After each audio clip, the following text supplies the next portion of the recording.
اصل میں اس حادثے کے پیچھے ایک بہت بڑی کہانی ہے، اور کچھ لوگ یہ چاہتے تھے کہ یہ جو حادثہ ہے یہ کسی بڑے سانحے میں کنورٹ ہو جائے۔ ایون کہ پلاننگ یہ بھی تھی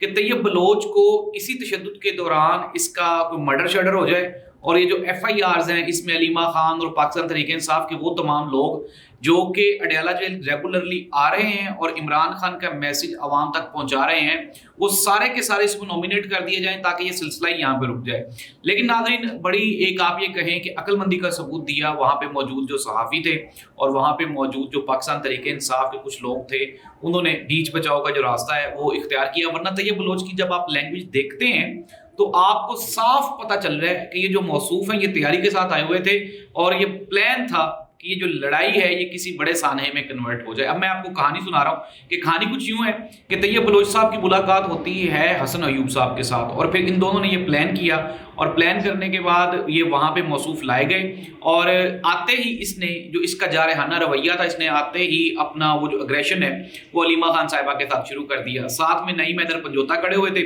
نعیم حیدر پنجوتا نے اس کو پہلے روکا بھی، اس کو سمجھایا بھی، آپ ویڈیو میں دیکھ بھی سکتے ہیں۔